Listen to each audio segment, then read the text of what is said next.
tell a story, and some will say it was just a fairy tale about a human who came from the stars and changed our world. Don't want it to be a sequel. It's not a remake. There's something about the material of Planet of the Apes which is very strong, and the idea of sort of reimagining this mythology and just coming at it from a different way and looking at it in a different way was very exciting to me. Mark Wahlberg is our pilot, basically sent up on a space station, and there's a disturbance going on out there. It's sucking up satellite relays, cell phone conversations, TV broadcasts. He's set out, it's lost. Hold on, I got a visual. Delta pod aboard. Mayday! Mayday! I go out and end up on this planet. When I arrive on this planet, I find thousands and thousands of hostile apes.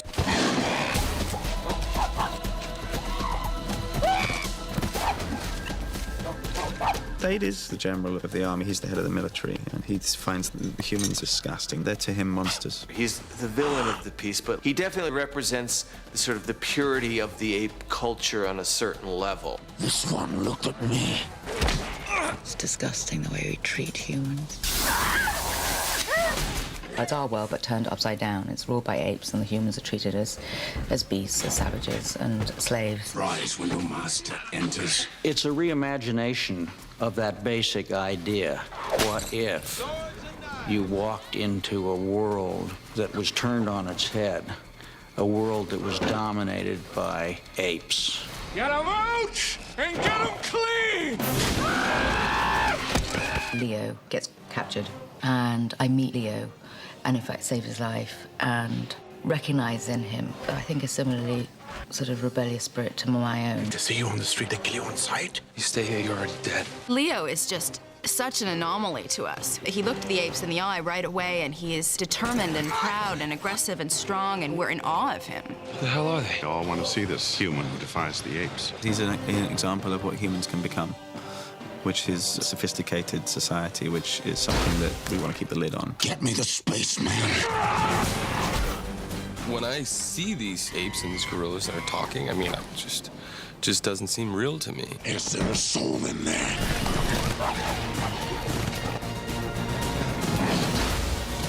I don't try to change their world. I just want to get out of it. It's just, unfortunately, I don't really have a way. So in order for me to survive, I have to kind of fight their fight. It's over. There's no help coming. You came.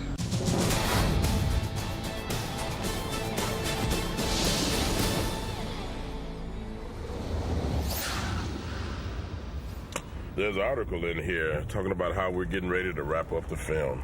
And it goes on to mention some of the more recognizable cast members. Then suddenly it hit me. Most of us aren't recognizable at all, given the fact that so many of us are in ape makeup. Mr. Duncan, we're here. Thank you. I will tell you this, whether you recognize the name or the face, one thing comes through loud and clear. This cast is dedicated. We'd have to be to endure these type of hours.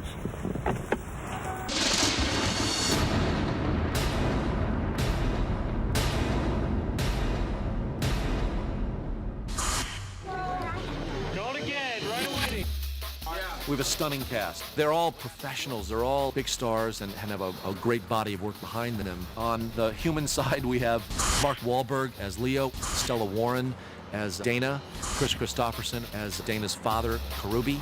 And on the ape side, we have Tim Roth, Helena Bonham Carter as Ari, Michael Clark Duncan, Paul Giamatti as Limbo, and Kerry Tagawa. We're very excited about all that. Part of making this movie work is a certain seeing things through the eyes of your lead character. Mark Wahlberg is impressive to me in the movies that he's done, and he has a real gravity to him and a strength and a kind of a clarity that we feel goes really good set against this Planet of the Apes. Where am I? What is this place? I think you really want to feel like here's a human being that you can relate to, that sees the weirdness, sees all of the intensity, and is dealing with it. How the hell did these monkeys get like this? What other way would they be? They'd be begging me for a treat right now. Both Tim and I and the studio were determined to bring real actors, not just put bodies. We wanted their personalities to come through those masks. Like to have a more of a clear-cut villain, I think will be interesting. I mean, to kind of really see that in an ape character will be interesting to me. Tim Roth's a perfect villain. When he did things like Rob Roy in the Reservoir Dogs and Pulp Fiction, he's the bad guy, you know, and he's so good at it. Thade is a scary monster. He finds the humans disgusting. He is for wiping them out. Kill them all. Helena Bonham Carter is another ape. I just feel like she would bring a real strength and sensitivity. She's great. She's really fun. And she's got a great sense of humor, too. I think that's a key thing when you have that makeup on. You got Michael Clark. 300-pound gorilla grabs you and slams you on the ground and starts kicking you. That's getting beaten up. Natar is second in command to Thade, and whatever orders he gives me, I carry them out with a strict vengeance. Paul's gonna steal the show. He really is, because he comes up with one-liners out of nowhere that are so funny. His timing is impeccable. How many times do I have to tell you, wear your gloves when you handle humans? Estella Warren, who's a newcomer, but I suspect that we'll be hearing a lot about her. For the last 10 years, she's been on the Canadian synchronized swimming team. So she's in great physical shape, and she's very intelligent. When I saw the cast, I'm like, oh man, he's in it, so-and-so's doing this. And it was like being a part of this great ensemble that not too many times you have part to be of. All right, so this is where my day begins, surrounded by my talented makeup people, Karen here and Lance. The makeup takes hours every day, but it's this attention to detail that makes director Tim Burton so special and helps create the visual style that truly sets his films apart from all the rest. It's not a remake. It's not a sequel. This is Tim's take on Planet of the Apes. I couldn't think of a more perfect pairing than Planet of the Apes and Tim Burton. It just spells magic. With a Tim being the filmmaker he is, he spins fairy tales, and every film of his has his stamp, and he is a sort of auteur, and that every frame is very much his. Action! Part of the interest of this is seeing ourselves, seeing people and how we treat each other, how we treat animals, the flip sides of things. So we wanted to see the humanity in ourselves, but from a different way. I think it's fair to call this hostile territory. I mean, obviously he brings the visual sense that he has to it, but a lot of the time those guys aren't necessarily great directors to work with as an actor. But he's great to work with as an actor, and one of the main things is just how much fun he's having. And he communicates that to you, and that's a really important thing, especially when you have a monkey mask on. It's nice that the guy is really right there with you. He's the reason I did it. When they said Planet of the Apes, I was like, oh. And they said it's Tim Burton. I just say, I want to do it. I want to work with Tim. I met Tim for literally 5 minutes. I said, I'd do anything you want, and I left crossing my fingers, hoping that if he did want me to play the part, that I just wouldn't have to wear a loincloth. That was the only thing I was worried about. Never send a monkey to do a man's job. Tim Burton has put his own spin on it, but Tim just has this weird way of shooting a picture that's really like a genius. That was better. You should like that one. He doesn't say anything, that means it's still not right. I don't hear him yet. Great, Michael. That was it. Yeah, okay, y'all was wrong. That was it. Yeah. At least I gotta say we got lots of good ones because he's too scary to say that any of them were bad. Everybody on this company gets excited when Tim's around. When you see Tim's passion for the story, when you see how much he wants to make the movie and how to make the movie, it makes us excited. It's like a good myth or fairy tale. We're trying to be respectful to the material and get the best out of it and just present it in another way.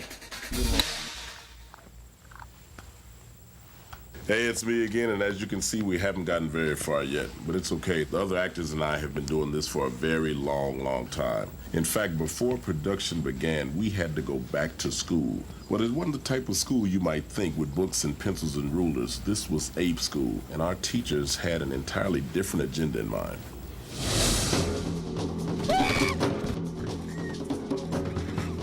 put together Ape School. The purpose of it was to teach movement. We really want to create kind of a new character to where it's incorporating primate and ape traits with human traits. Our apes are going to move much more realistically, and we did have a school to train all of the actors in the movement.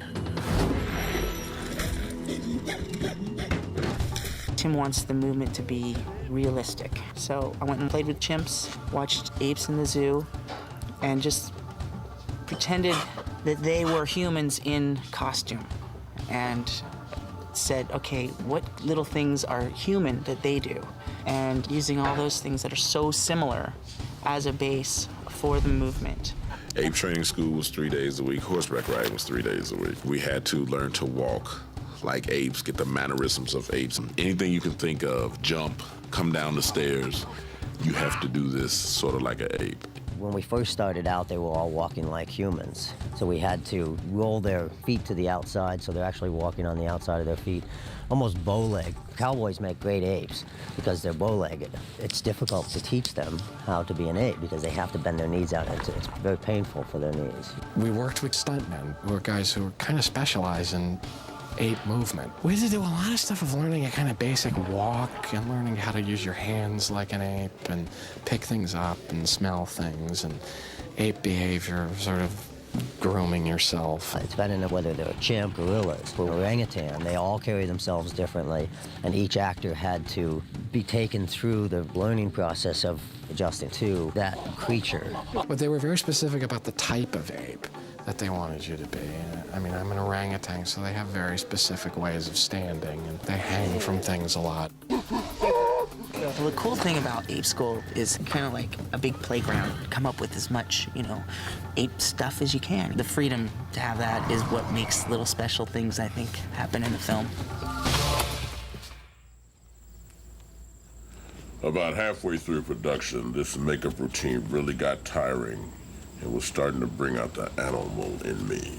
But Tim Burton put it all in perspective. See, there's a lot of incredible action and stunts in this film, which means our stunt doubles not only have to go through this same makeup process, but then they have to go out there and get thrown off horses, tossed through the air, get shot at. And most of that happens on my character's orders.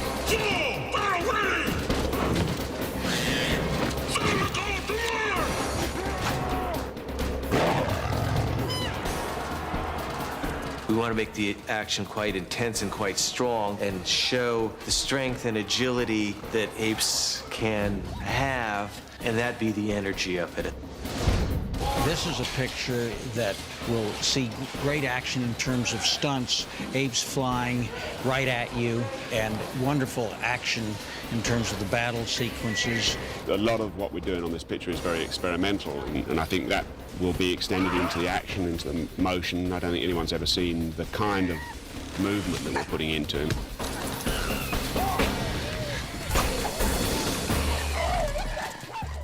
The way a gorilla runs is a gorilla runs on all fours. So we had to come up with a way for these guys to charge into battle. When they get mad, they have to charge, and it has to be real high energy. So we were working on trying to develop some sort of a system whereas we could sell the power and the speed of an ape, because they can travel much faster than a human can, yet make it look believable. And so we've come up with this concept of loping. We've trained some of our best athletes to do that.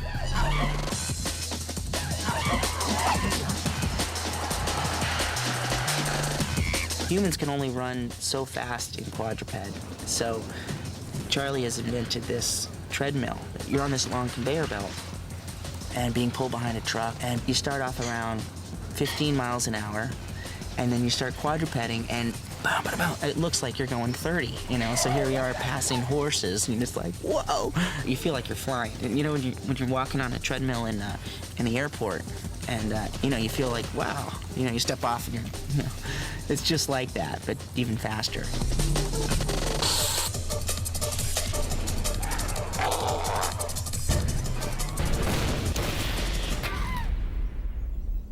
Hour 3. Let me tell you something. After sitting through this process every day gives me almost all the motivation I need for my character. Hey, what's up, Doc? You ready? What's up, Mike? What's up, Mark? What's going on? Coming to get a little makeup? Yeah. Oh, I see. How you doing, man? Yeah, man, I've been here. They picked me up at like 4 o'clock this morning. Really? Yeah, real early call. I got home about 4:30. And you just got here? Yeah. Yeah. So what are you doing? I just woke up about a half an hour ago. That's it, and you're all in makeup already? Yeah, it usually doesn't take this long. Donald, you okay? Oh, man. Come on, man. I gotta put some of this on, too. What, you got the lip balm? Yeah. Oh, you don't want your lips to get cracked now, do you? Nah. Good. That's about it. All right, Mike, I'll see you out there. Oh, yeah, dog. I'm gonna go catch a nap. All right, man. Yeah, all right. You do that, Mark. Donald, hurry it up next time, will you? All right. See, that's what I mean. Some of us had it easy on this movie. But for myself and others like me, I blame Rick Baker and his staff of magicians for all those early wake-up calls. We wanted to keep it actor-driven, performance-based. So Rick Baker has devised these makeups which we feel give the actor a lot more movement. As great as the first film was, I thought we could do better and not just have 300 apes that have exactly the same face, but have 300 apes that are all completely different.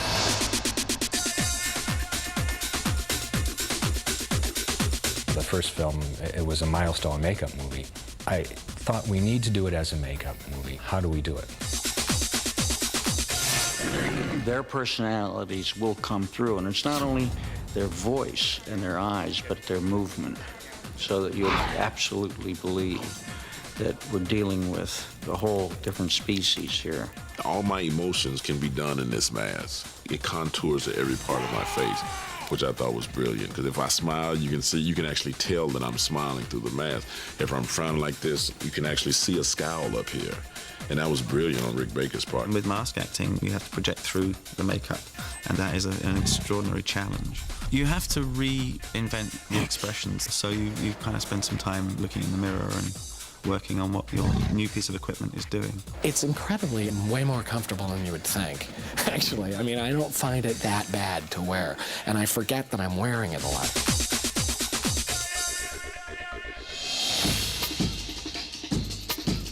I think the size of the makeup and wardrobe in this show is historic. I don't think there's a movie that has done a bigger job than this. It's a major problem in terms of the number of bodies and the man-hours that it takes to do each individual ape. You need an individual makeup artist.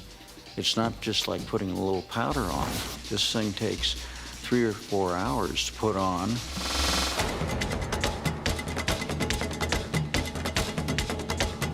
I wake up at 2:30, and I get here about 3. Then you're there. They're long days. I sit up for about the first hour because they have to put my hair up in a ball cap and then they cover my face in glue. Then they put my ears on and then they put my teeth in and then they put the main piece which comes down here. Then you put your chin on and then they paint me. Then they lay my facial hair on. They got strips here and then they put hair individually on and up here, which drives me bonkers straight on my skin. That is just an exercise similar to Chinese water torture. And then they put my beauty makeup on, then my hair, eyebrows, then my wig. And it's about 4.5 hours. Ready. It's a jigsaw puzzle. Worse than the applying of it is the taking of it off, which takes about 40 minutes, 45 minutes, and that's 45 minutes too long because you can't just go, it's there to just take it off very gently. And that's the toughest to take. When I look at Rick Baker, I see Merlin the magician. I see the big pointed hat, and he has this long ponytail. It looks really kind of cool. And I see him creating all this. So Rick Baker is the magician. Tim Burton is the mad scientist. And they all just kind of conjure everything up, and it comes together as a beautiful thing. The makeup was so effective that it actually became something quite magical. It's every makeup artist's dream to do Planet of the Apes. It's kind of a childhood dream come true to be able to do this movie.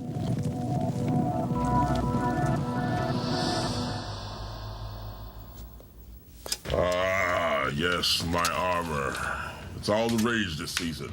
And from the looks of things, it ought to be clear by now that what we have here is a whole new planet. From the costumes to the construction of Ape City, the design of this film is truly original.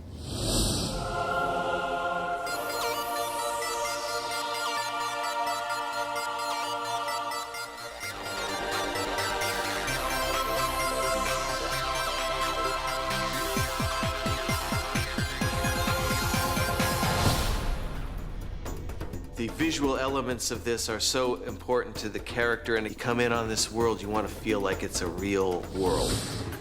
The apes live in what feels like a very ancient environment. It evokes a sense of what we would come to expect from apes anyway, forests and jungles and a primordial landscape, something that gives a sense of a new and yet an old world at the same time. We started in Lake Powell, involved us all taking boats off to the island. As we approached the island, you could see Ape Camp, which were about 20 red, huge, sort of weird and wonderfully shaped tents. I remember having a sort of just sense of awe. We're in the middle of California at a national treasure called Trona Pinnacles. It's a bizarre landscape. It's just odd, alien-looking, and it captured Tim's imagination. For me, it's almost overwhelming. It's a unique location. It really does look otherworldly. Trona, that's where we have a big battle scene. In fact, we'll be up there for 3 weeks. And they say it's very dusty, very cold up there, and that's just going to add to the element of the fight scene. Form the divisions. Send in the first wave. Well, we built Ape City over the course of about 4 months. At the high point, we had 100 people working on stage. It's fantastic what they've done with the art department and everybody has done to get this constructed. Yeah, I love Ape City. It's a huge set. It's quite bizarre. It's kind of been like in Las Vegas here, I feel, because you have no sense of time or day, and it's a complete fantasy. It's basically built to the walls and to the ceiling on one of the largest stages in LA. Colleen Atwood is doing our wardrobe costume design, and fantastic looks and colors and detail in the soldiers and the humans. I have about 30 people working on the show that are sculptors, mold makers, painters, stitchers, craftspeople. I'll probably have to have a total of around 600 to 700 costumes. I mean, I love Colleen Atwood, and I think she is a real genius. I have a, I think, kind of hip and trendy costume, which I love because a lot of it, everything's slightly off, all the angles are asymmetric. And you enter a world, the planet of the apes is this, the whole essence of it is our world, but turned upside down. So I think she's included it in her design. What I love most about what I do is realizing a vision of a world. I think that's the biggest challenge of a costume designer, to make the magic but still have the people be real. The magnitude of this film, you're constantly being reminded of it because the sets are just astronomical. You just see that it's so much work involved, so many people involved. Well, it's time for me to go to work now. Mr. Duncan, wait, we're not finished. Get your hands off me, you damn dirty human. Haven't I shown you enough? Do you want more? I'll give you more. But consider this a warning.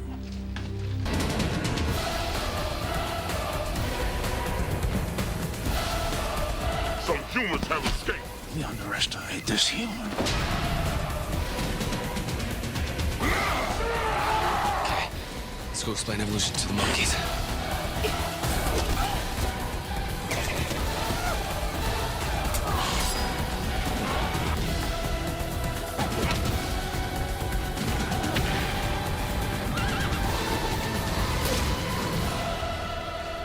Bow your head!